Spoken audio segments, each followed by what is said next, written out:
Daniels, man at Clark. Ddim yn camsefyll. Ydy Clark yn gallu tynnu nôl ar draws ceg y gôl. Neb yna yn y cwrt bach i roi blaen trod a gwyroi tuag at gôl. Cyfle cynnar i'r Seintiau.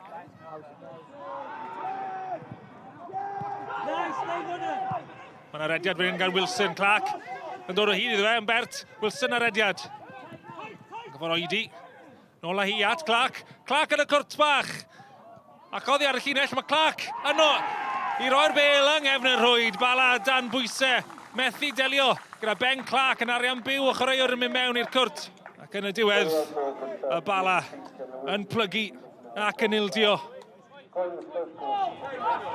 Dwi'n meddiant dim ond am eiliad. Yn ôl. Wrth drod y Seintiau. Stislovic. Llwyddi gael y cwestiwn i fewn a hawdd i Wilson. Benni o fewn. Neb yn agos at Wilson. Hawdd i'r Seintiau dyblu mantes.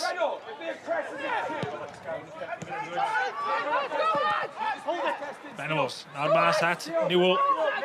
Sgwyd hat-trick yn gêm gyngor diwetha. Bennos, trio bas mae Wall yna i gaslu ac i dynnu ddyn ôl. Mae yna hi at Kay. Arbediad gwych gan Conor Roberts yn isel. Tipyn o ergyd gan Kay. O'na'r gorau yma Conor Roberts wedi gofod wneud pnawn yma. Daniels. Maseiad Stislovic, mae Mariet ar rediad tu fas. Syddyn yn dymas i gwrdd, mae'r bel rhwng y goesau fe. Wilson!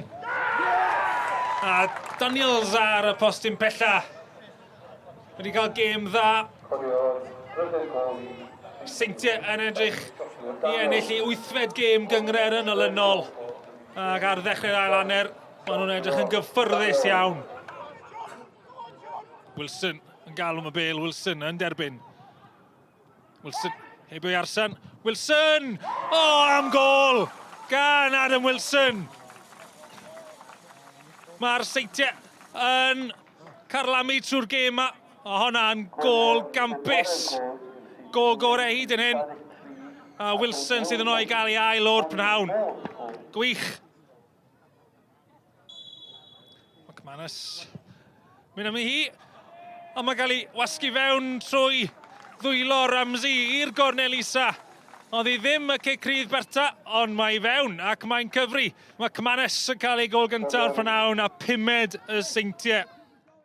I think we managed the game well. You know, we didn't take our foot off the pedal either. We worked hard, out of possession, in possession. You know, and yeah, it's a fantastic result and a great performance because Bala have been on a real good run, and it's a hard place to come here. We're missing a few players, and like Caden Smith, Paul Rutherford, who could have made a difference to the squad, but you know, no excuses. They were very good on the day and deserved the win. Yeah, I'm really happy to get 2 goals. It's been a while, just happy to get on the score sheet, and big thing was to get the win here today. Yeah, forget the title race. You know, we're 10 games into it. Well, we are not. We're 9 games into it. So, you know, we just want to take each game as it comes. As boring as that sounds, and as cliche as it sounds, it's just that, you know, we want to take each game as it comes and win every game, perform to our best ability, and we did today. You know, we've been on a hell of a great run. We've won 6 or 7 on the bounce. You know, one bad result isn't going to derail the season. You know, we just said to the lads in there, you know, it's a bad day at the office, but we go again on Tuesday and get back on our run.